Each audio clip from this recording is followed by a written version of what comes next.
What is going on, everyone? It is Tyler McKinney back here again, and today we're going to get back into the XFL news. If it's your first time here, hey, glad to have you. If you're a return viewer, thanks for coming back. Thanks for watching more videos. And if you haven't yet, please consider subscribing. All right, we're going to start things off with our comment section. As you know, I love to hear from you guys, and I love the great content that you're giving me in the comment section. So today's featured comment is by Bull Party. He writes, "Hey, Tyler, what they should do is each team should host the championship." He's referring to the XFL championship game, as we talked about a video past, and I'll put a little card or something up there for you to see with that. He says, like taking turns. The order can be picked like having straws pulled or draw numbers or something so that they don't need to pay/rent for a stadium, and it would help fans to get to the stadiums as they will know where the championship game will be each year, which not a bad idea. One I didn't come up with myself, and Bull Party, thank you for joining in the conversation. And if you guys got some good ideas, definitely give me the comments. I'll be going through them and reading them and be picking out cool ones that stand out to me. All right, guys, let's go ahead and let's get into the content for today. So first off, I want to start off, I want to look at Twitter. And if you haven't been paying attention, the XFL has been doing a lot of stuff on Twitter. They've been putting a lot of things out. And so today, we know that all of the coaches actually headed to the headquarters, and they're kind of hanging out there. All 8 of the coaches, and I think a lot of their staffs are there too. And they're working on some big things. We don't know what they're working on, but I would imagine that we'll probably get some more information, and I would imagine it has to do with player personnel, and how they're going to do all of this draft stuff. And it says they're talking about things that are going to be coming up in the future. Now if you look at Dallas, the Dallas Renegades, their Twitter, they put a picture of everybody. They took a big picture of all the coaches and all the execs and all of that, and then they put in the caption, ramping up for some big announcements in the weeks to come. And I think that that's pretty much what's going to happen. That we've been kind of waiting to get more and more information, and I would say probably tomorrow, Friday, we'll probably get information on the draft that'll be happening on the 22nd. Maybe not. It might not be till the beginning of next week, but I would imagine probably see something tomorrow, especially since they're all there at the headquarters there in Stamford. And so yeah, we'll see that. And part of that is if you also paid attention, you'll notice that XFL put out a video of Bob Stoops, and they asked him why he wanted to get back into coaching. And it's kind of this 49 little second thing. There really wasn't anything in there. Pretty much he just came out and said, "Listen, I wanted more time to myself. I figured out that I don't need more time to myself," and he pretty much said, "Hey, my wife is making me go back and coach again." Really just a whole bunch of nothing. But I feel like the XFL felt like they probably had to put this video out there. For some reason, the whole Bob Stoops going to Florida State thing will not stop. He is constantly going out there. He's constantly on the road. He's constantly doing things for the XFL. His total focus and all of his time and energy is going on the XFL. So while he's going across the country doing all of the stuff for the XFL, he still has these big rumors and all this stuff that it's a done deal. He's at Florida State, and all this stuff's still going, and it won't stop. He's already come out and said that he's not taking the job. Now, I don't know. You could throw a lot of money at somebody and they might do a lot of things. But for some reason, for him, if he was going to be taking that job, I don't think that he would be still out there doing all this stuff with the XFL. You would think that the XFL probably he would be kind of moving away from it, and that they would actually be in the process of hiring a new coach or doing something different. And that's not what we're seeing. Now, something that people might think, well, maybe he will, coach the XFL, but then turn around and coach Florida State as well. I don't see that happening. There's too much that needs to happen, especially for recruiting, that recruiting period that is very, very crucial now in December. He has to be on that if he's going to take this Florida State job. And the fact of the matter is things are way too far down the road for him to really be taking that job with him doing all the things he is with the XFL. It doesn't feel right. It doesn't look right, even though maybe Florida State fans and maybe all of the people around them are really wanting this to happen. I just don't think that it's going to happen, even though he could be making millions and millions of dollars doing it. And I think that that's part of the reason why they put out that video, to try to hush some of that stuff and really show that, listen, he's totally committed and involved in this XFL deal. All right, let's move on to the next thing. And it was an interview that Steve Levy did talking about the XFL. So pretty much he comes out and says he doesn't have a clue. That's pretty much what he said in the video, is that he hasn't done any XFL interviews. Why? Because he doesn't know what's going on. He really doesn't know anything about what he's doing. And also, too, it's kind of cool because Diana was part of the interview, and she's like, well, when they approached me about the XFL deal, I didn't really know what to do. I didn't know if I really wanted to do it. And by and large, she's very good analyst, and she does a very good job. And they actually did the second, when they had the first Monday Night Football where they had 2 games, Levy and her did it, and they did a fantastic job. But she said once Levy was on, hey, I'm on board. She's like, as soon as they told her that Steve Levy was on it, that she was on board. And I think that they're both 2 great professionals, and I think they're going to do a great job. But really, it's not concerning to me that he really doesn't know anything about the XFL.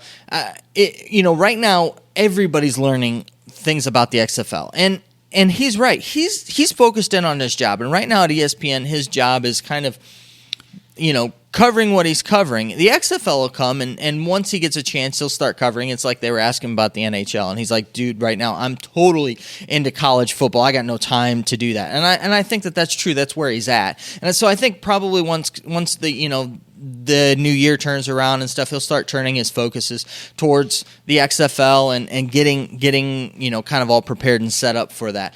The interesting thing, though, is they asked him, why will the XFL succeed? Now, he came up with some, kind of cookie-cutter answers and some things. He first said Vince McMahon.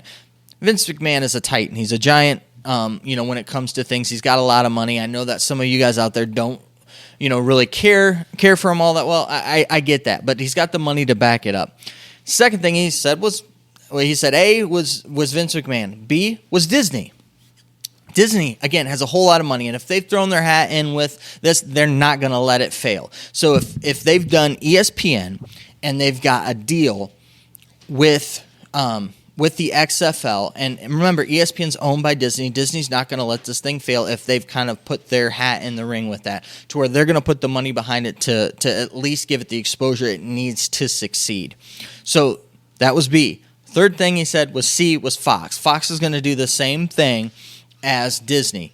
Again, they're not going to let this fail. The other thing, too, is that you have Disney and Fox, and so they're both in the same space, and when you got competitors who are in the same space kind of doing the same thing, what it does is it builds each other up and makes each other put out a better product. So when you've got the two, going at each other like that, I think that that's good, and that's actually going to bring the production up, which I think is going to be a good thing for the league. And then the final thing that he said is that the NFL wants it to succeed. Now, this one was really interesting to me, and I kind of want to go and kind of go down that vein a little bit with you guys. So as I look at this thing with the NFL, it's really interesting because there really isn't a lower league for the NFL to look for players, for them to see more tape on these guys that are coming right out of college, or maybe even these guys that have kind of been out of college. I mean, the reality of it is we got guys who are going to be playing who in the XFL who've been on practice squads for like 2-3 years, who haven't even seen the field, literally like a real football field in real game time situations. And not even preseason. I don't even know if I'd consider preseason to really count, because it's like they're doing these scheming and all this stuff, and it really doesn't mean anything. So nothing's really on the line there to really see where these guys are. Now, granted, their jobs are on the line. I get that. But when it comes to like, having to do everything to where the main focus is winning the game, and that's what you're trying to do. They're finally going to get some looks at some of these guys with that, to where, I don't know. And for him to say that for Steve Levy to say that the NFL wants it to succeed, somebody has told him that. Now, whether that's, hearsay where somebody's told him that the NFL... But the word is getting out that the NFL wants this to succeed. Now, the XFL is definitely staying as far away from the big giant that the NFL is. But That really is an interesting statement to me that he made, that the NFL wants it to succeed. And again, it makes me go back to, like, who told him that? And if he's coming out and saying that, that's something that he's heard. And if you know Steve Levy, he's not going to be a guy to just put something out there or make a statement that he can't back up, or something that he doesn't believe to be true. And he's not a guy who's just going to put his opinions out there. He's a guy who looks at everything and a lot of times sees the trends, sees things that are going, and goes with it. Now, what does this really mean for the XFL? Not really a whole lot. The NFL is not going to put any money in the XFL. They just kind of want it to succeed. Why? Because they want more football. They want more options to pull guys from and to do that. So I definitely see the XFL in that light. I think that that's a good thing for them. And it shows that they're starting to get more legitimacy. So as things are going, you're starting to see more and more people accept it. You had Oliver Luck, who then brings in Bob Stoops, who brings in then other credible, coaches, and then other credible people, whether it be the presidents and the other people working in these organizations. And now you're starting to see the media outlets starting to take and now really kind of legitimize the XFL. So really, I think that this is a good thing for the XFL. I think that it's legitimizing, everything that they're trying to do, and they're to where when they come around and it comes to the time when we actually start to watch games, and people are going to be watching games on Fox and games on ESPN, that they're going to be like, oh, this is a real thing. This is real. And when they watch the football, and if it's good brand of football on there, they'll be like, oh, this is good stuff. And they'll continue to watch it, and I think that you'll have really a new brand that will be born. And this is all started with them, with really Vince McMahon bringing in Oliver Luck, and the reputation, his reputation, and the reputable people that he's brought in, they put around the organization, and then built up through the media, and that I think that is really going to be a neat thing once we get to the football in February.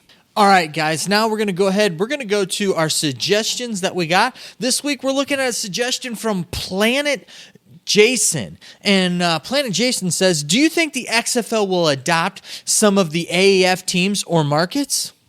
Well, Jason, I gave you my short answer in the comment section. And here's kind of my explanation of what I was kind of thinking when I gave you those short answers. So for the first one, do I think that they will adopt some of the AAF teams? No, they won't. The AAF, if you remember, when the AAF was going under, it came out after the AAF folded that the AAF went to Vince McMahon and went to the XFL and asked them about a merger and wanted to merge with them. And so that's not going to happen. Here's the thing. The XFL, they want to be a standalone league of their own. And what happened was the AAF positioned themselves to be the minor leagues for the NFL. And that's what they were really trying to do, and that's what they were wanting to do. The XFL's not wanting to do that. Now, they might become something of that or whatever, but they are not going to project themselves as a minor league. So any kind of association with that, they're not going to do. So they've already come out and they've said that, and they've really stayed away from that whole thing, and they've really tried to make themselves kind of stand on their own. And so I don't think that they're going to touch anything with the AAF. And two, I have no clue who owns the AAF rights to even get those teams in that with it, to where it's really best to just leave that alone, especially because of the stigma around it and also the whole minor league thing. And so it's best just leave the AA teams alone, the AAF teams alone. Now, to the second part of your question, are they going to get into any of those markets? That is a very, very good question. And so I want to lead that up with is I plan on doing kind of a longer kind of video series to where I have my thought process of how the XFL should kind of build themselves and what type of a model they should go after. But looking at it, do I think that they should look into any of the markets? Yes, I do. There are some actually very good markets that the AAF had that I think that they should look into. Not necessarily all of them, because I think that the way that the XFL is trying to build themselves and the way that the AAF tried to build themselves is two totally different things. But I think that some of the markets, I'm looking like at a San Diego, possibly a San Antonio, those type of markets, maybe a Salt Lake. I'm kind of looking more at the larger markets than kind of the smaller ones when you're looking at markets that of kind of the teams that were just a little bit smaller. And I know that there'll be some of you guys out there. Well, it'll be best for them because they're not competing with the NFL markets. They're not worried about the NFL markets. I'm just going to flat out say that they could care less what cities the NFL is in or what they're not in. They're really looking at, because they're not in the NFL space. They're in a different space of their own. They're in the springtime. They're not competing with them if they're going to steal fans from them or not from them. They're two different seasons, two different leagues. People can root for both, the Giants or the Jets and the Guardians. They can do that. So that's not a thing for them. So I think that the larger fan bases, I think that they will definitely look into those, and ones that they feel that are stronger. Like I said, San Antonio might be a smaller kind of a fan base, when it comes to larger city-wise, but I think that they're a very strong football city. So just take it for what it's worth. But yeah, I definitely think that there's some markets that they're going to try to get into, San Antonio and San Diego, to name two of them. But again, those are just my thoughts. The question is, what do you think? What are your thoughts on all this stuff that we've had? I know that there was quite a kind of a packed little video there, but hopefully you got some stuff out of there and that with it. So love to hear from you down in the comment section. All right, well, I know that you're busy. I know that I'm busy. So let's get on out of here. You have a good night. Bye.